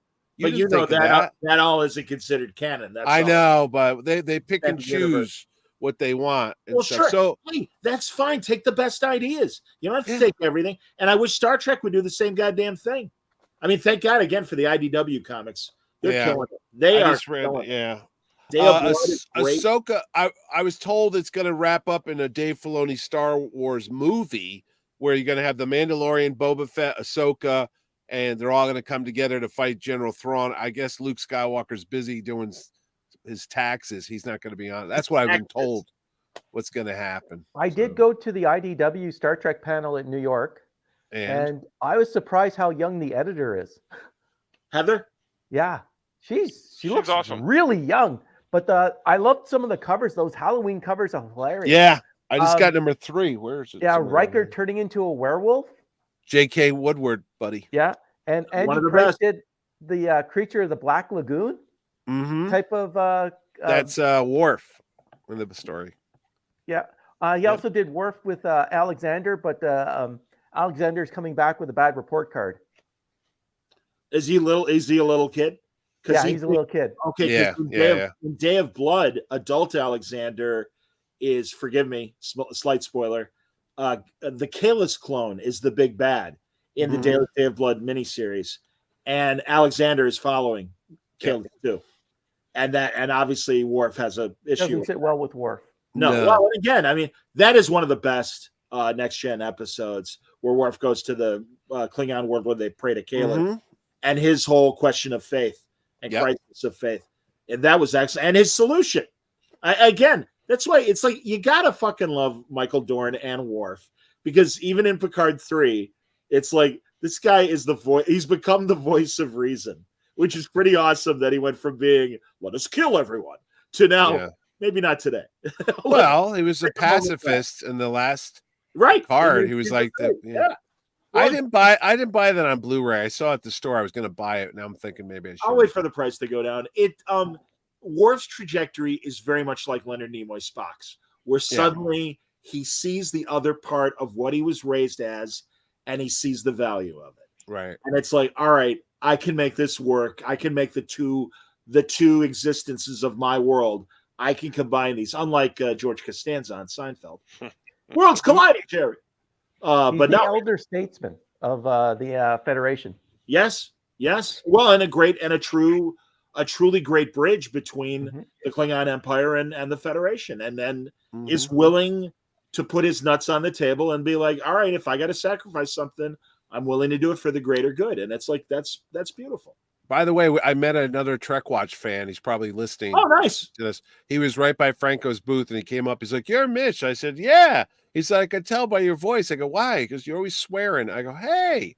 But he goes, oh, I listen At to the the show time, all you the were time. swearing at me, so that's why he. I was. He just heard the fuck word. He goes, there's only one guy that says fuck like that every other minute. That's always the greatest compliment at a convention when somebody hears me talking and they're like, hey, word balloon. It's like, yes, it is. Yeah, you know what? That's happened to us at Baltimore. It happened to me waiting in line, and it happened over here in Rando's. Yeah, well, somebody's fucking watching. Somebody's listening. Or listening. Yeah. Absolutely. No. Very happy.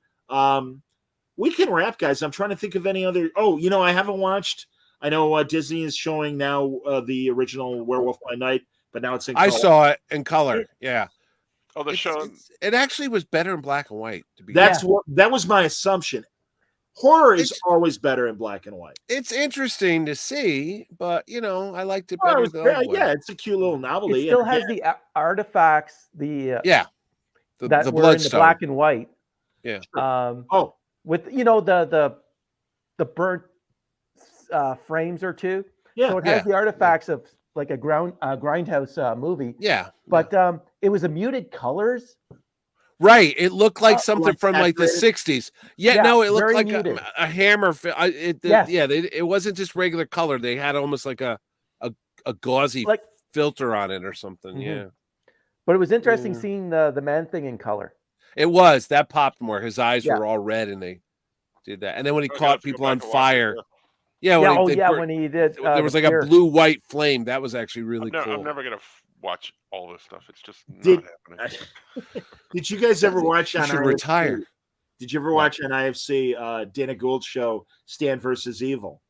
Yeah, and it was in color. Okay, it was in color, but it had that saturated kind of like overly exposed video look. Mm-hmm. That unfortunately, that's how a lot of the Night Gallery episodes have decomposed to look. All blurry and a lot of the 70s movie product has. But when I interviewed with Dana, he told me he did that on purpose. He's like, I want this stuff to look like worn out 70s grinding house kind of. Yeah.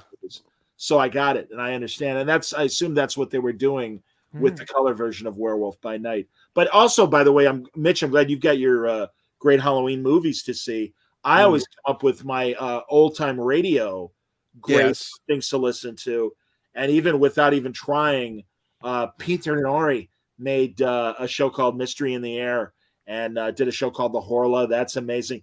Donovan's Brain from Suspense, a 2-part Orson Welles story of an industrialist who a scientist is able to keep his brain alive, and then the brain is slowly possessing the doctor.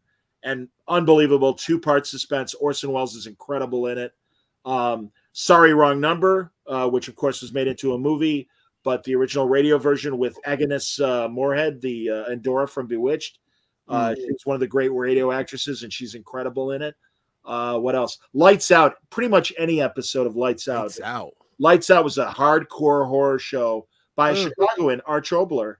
And Cat Wife, a woman slowly becomes like her cat in a very... The chicken heart that keeps expanding and eventually engulfs the world. In fact, the canceled Bill Cosby had a very funny bit about him listening to that show on the radio and stuff. And also the CBS Radio Mystery Theater. You can find great episodes of horror. They used to run that all the time when I was years ago. I remember driving around and you'd hear that. Yeah. Do they still do that? No. Well, it's, I don't know if any old time stations pick it up. You can find them on YouTube though. And Wayne, do you remember there was a Canadian show called Nightfall from the early 80s? Great audio horror show. Fantastic show. Big fan of that. So yeah, there's some audio examples that, and again, I think much like really good audio drama and stuff, audio horror is very effective with sound effects and good music and great performances and stuff. You can find them. So there you go. That's about it. We can wrap soon. That's my YouTube thing. I don't know how to put it up there. I'm just a caveman. I don't know.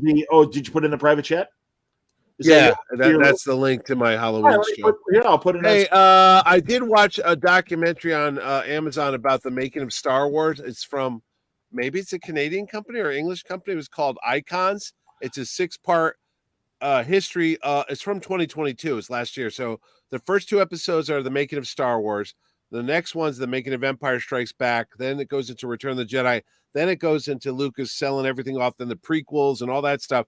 But it's the interesting is Marsha Lucas, who you never hear from, is on that show, and she talks about how they got divorced and George doesn't talk to her and the money they settled with, and I don't know.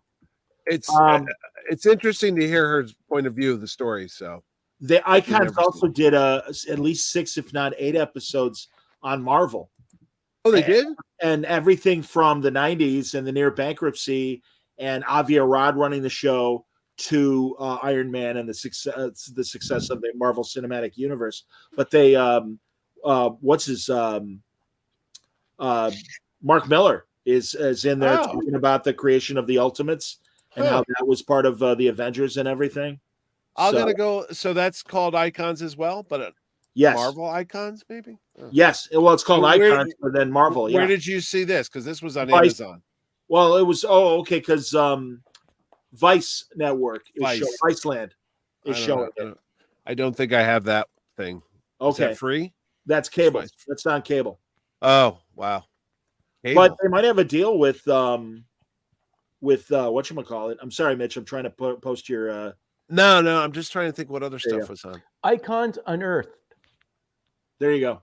What's that? Marvel. That's the Marvel one? Okay. Yeah. Really good. Really, really good. Oh, you can watch it on your tablet. Is it on Amazon? I got it on Vice TV. Oh, okay. Yeah, Vice. Okay. Sure. Vice is a digital channel as well. So, yeah. Guys, another thing. My good friend Gary Price, who is a great researcher, a guy that Franco met at the American Library Association show, he is really a big proponent of Tubi and Pluto and Plex and all these great free streaming. Yes, Freevee. All these great free services that, if you can sit through commercials, they have great stuff. And truly great horror movies, great lost science fiction shows that only lasted half a season. Like, remember from the 80s, Beyond Westworld? Yeah. Was a weird one. Things like that. And tons of 90s and early 2000s stuff. A lot of imports from Australia and Britain and Canada. It is invaluable. And I have to admit, I've been watching as much of those as I have cable and streamers. Are the old V shows one of the best curators of, like, not just regular horror, but even the shot on video horror. That's a different genre. They do an amazing job with just like the lower end budget horror movies that you would never see. They used to be at video stores. You'd be able to rent them at video stores because they were made strictly for video stores. But that Tubi curates an amazing amount of movies, not just horror, science fiction, all the genres. How much are you getting paid for that commercial? I was gonna say it's free. It's free. On Tubi. I have a Shudder. I know that's like a horror. Yes, Shudder's the horror. It's a subscription horror. Our friends Tim Seeley and Mike Morisi made a movie of that. It's on Shudder called it's about a woman that's stuck in a peep show. I can't remember the name of it now. Damn it! All right, everybody can Google that. She's the person being looked at, or she's the person being looked at, but it's kind of a suspense horror. Oh, that's kind of cool. Revealer. Wayne will confirm, but it's reveal. Yeah, sorry, Wayne. I don't mean to put you to work. I apologize. Is anybody shown The Dark Room with James Coburn? Remember that? I do remember that. It lasted like a year. They ran it on Decade. I think you could find it on YouTube. There are a lot of those shows that came out. You can find them on YouTube. The original V mini series from the 80s is on the Internet Archive. So if you go to archive, if you Google search, you will get both parts on archive.org. Okay. I don't know the quality, but you can find it there if you really want to watch it. Yeah. And as much as I love Deadpool's girlfriend, Marina. Oh, yeah. She was in the remake. Yeah. She's in the remake, and so is Laura Vanderhoot. Vanderhoot. Yep. Vanderhoot, Supergirl. And lovely women, but man, nothing can hold a candle to that. Lovely Canadian woman. Jane Blatter. Jane Badler. That's in the original. Jane Blatter. She also does She also Man, does commercials for Depends. she- Lynn. Does she really? No. Oh, I was gonna say because I remember just taking that whole rat in her mouth, man. The June original Wilkins? Diana. Absolutely, man. She's beautiful. Oh, Sybil Danning was also in the original. Damn right Yes, I she remember. was. I totally forgot that Sybil And the Danning. other one was the blonde. Was it June Wilkins or June? I don't know. June I gotta Lockhart. tell you a story about. Wait, you know who else was in that movie? Not on Ursa. Wasn't she in Oh, that? Sarah Douglas. Sarah Douglas showed Love up her. in that eventually. That's Yeah. hilarious. Wow. You got Hey, man. a Sybil Danning story? Yeah, Who? but no. Go ahead. No, It tell me has nothing to do with No, he her. won't do it. No, he's not going to say anything. No, I'm not. Ah, And it's not. It's all right. not about her. It's tangentially related. Well, I to look her. forward to it in the post-show comments. That's it. Real- Yes. But real fast, you got to hand it to another TV guy that I don't think gets the due that a Glenn Larson does, or even Don Belisario with Quantum Leap and stuff. Even Kenneth Jake Hammond. Johnson. No, Kenneth Johnson. Kenneth from Johnson, the 70s. Oh 3D, yeah, $6 Million Man. Yeah. created Incredible the Bionic Woman. Wrote great $6 Million Man episodes. The Hulk. V. Whatchamacallit, the Alien Nation TV series. Mhm. That was him. Oh yeah, it was. Yeah. Yeah. Yeah. Kenneth Johnson. man. I loved that series. I didn't care for the movie as much as I did for the The series. TV series was better than the movie. Yeah. Yep. I believe on Tubi currently to bring back Graham. What's his name? Graham Gary something. Graham. Gary Graham. Gary Graham's, and not Mandy Patinkin. That was the guy in the movie, but the other guy was really good too. I We were can't trying think to think of him last week, Mitch. I know, but he played the alien guy. Right. They made it. They made a movie a couple years back where they kind of Wrapped Wrapped Wrapped up. everything up. it wasn't that good though. Eric Pierpoint. Eric Pierpoint. Pierpoint, There we who go. was also on Star Trek, on Deep Space Nine. He showed up as one of the admirals during the war with the Dominion. I remember. Oh, He was on that's that interesting. thing. I didn't know that. Yeah. Wow. Him and the guy that was Krull. Remember, he was the bad guy with the Maquis. that actor. He went bald though by the time he was on Star Trek. That's hilarious. Oh, All my captains are bald. A lot of them are. That's about it. And like 90% of the admirals are women. Yeah. Admiral Nechayev, hello. Probably because they don't go bald as much. There you go. And 100% of the aliens are from different worlds. All right, now we know it's time to go. It's time to go. Yeah. Absolutely. Oh, good discussion, boys. Good to have everybody back. When is what you call wrap up? Next week? No, there's two more. There's two more. Oh, There's it's two more two? lower decks. We'll see what happens. I gotta check and see if there's a start date for Discovery. Prodigy season 2. I have not seen them, and I would certainly hope that before Lower Decks wraps up, we at least have a date for season 5 of Discovery. Yeah, I don't know, but it's going to be interesting, and I think I don't know how regular this show is going to be past Discovery and Prodigy, and further. I think we're in for a lot more limited Star Trek from Paramount, and further that we'll have to lean on the comics and the novels if we want to talk about Star Trek or anything. Okay, according to Screen Rant, Yes. Yeah. if it's a Star Trek Prodigy season 2 will stream on Netflix with 20 brand new episodes coming in 2024. Wait a minute. There's no set date. 20. Yeah, 20 20 episodes? Well, yeah, because again, like Mitch pointed out, or like Wayne We pointed did out, 2.5 seasons, yeah, the first season was Oh, that's right. Yeah. Yeah. Wow. and it was Awesome. on Nickelodeon. Yeah, awesome. That's again best new Star Trek series, hands down. I wonder if they're going to try and like end the series within the year. Like, Yeah, you know, oh. put an ending kind of on it. You know, Yeah, I don't know. That's a good. Well, I want to get if not both Haberman brothers, one of them, the showrunners, because they were watching me talk to the Bensons, and they're like, "Hey, we love what you're doing," and I'm like, "Please come on the show." Yeah. And this is before the strikes and everything, and they're like, "Well, when season 2 starts, we'll talk to you," and I'm like, "All right." And again, we're waiting. So we could that'll always be- we could always review that Gene Roddenberry show that had was it Kevin Sorbo? Earth Final Assignment or No, was that what it was called? Earth No. Final Andromeda.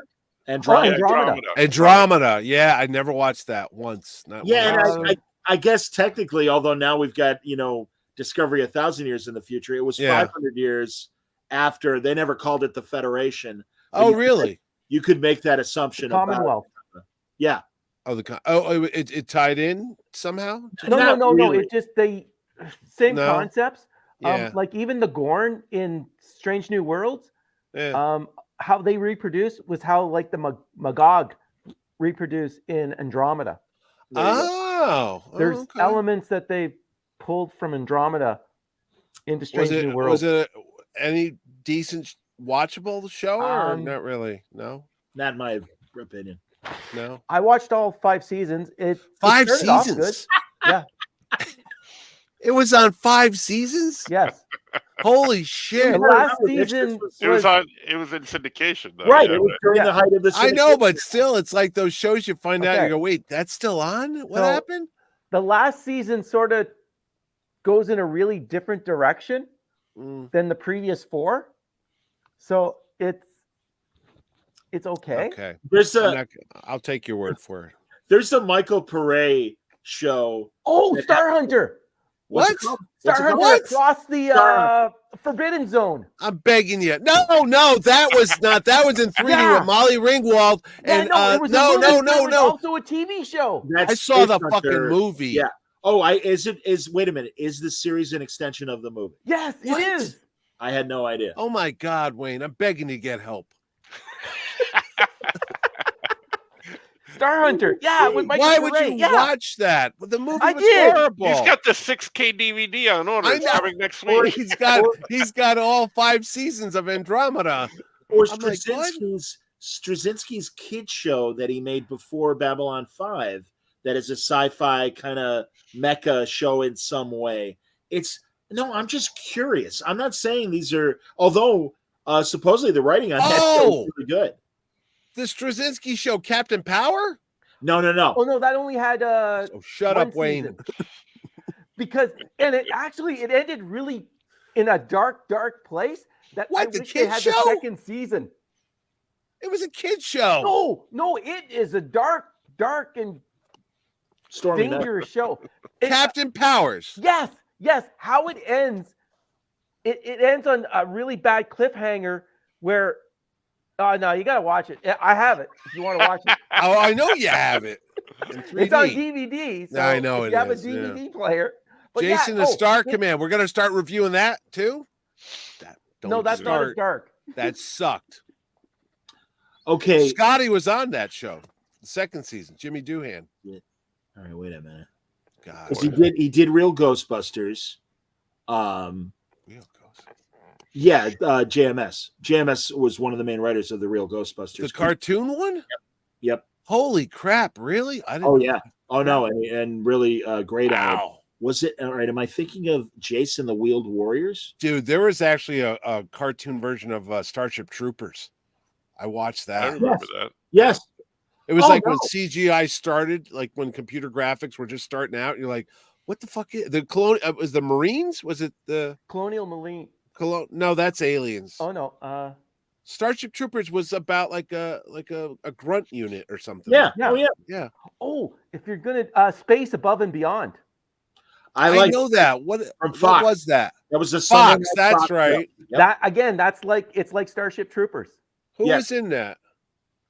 Oh, I don't remember any stars coming out of that, but maybe. But that again, Michael Ironside. A unit. Speaking of Michael Ironside, I saw that when I was looking for movies. Said Michael Ironside is Dracula, and I'm like, the dude from fucking V with the weird scar, and he was on Highlander too. It's like a triangle scar. Troopers. He was in Starship Troopers. Yeah. It's funny that Tokyo trial about the Japanese war crimes and stuff. He plays Douglas MacArthur in that. You know, the only thing I'm thoroughly convinced of is you guys are nerds. No. Yeah. Hey, right, I watched cartoonist kayfabe the other day. Eclectic film collection. Wait, I want to stop. No one knows about this. There was an actual cannibal in Japan who wrote a comic book, and then he got out of jail, and he became like a D-level celebrity, and he was on like game shows and talk shows and all that. Then he started doing porn movies. And Ed Piskor went to Japan and bought the guy's book, and he had it on the show. They only made so many copies of it, and anyway, that's just neither here nor there. But it's a thing. Recent guest on Word Balloon, Ed Pisker, who also wrote a great horror comic, if people don't know, called Red Room. He did. That's a real very extreme, but very cool.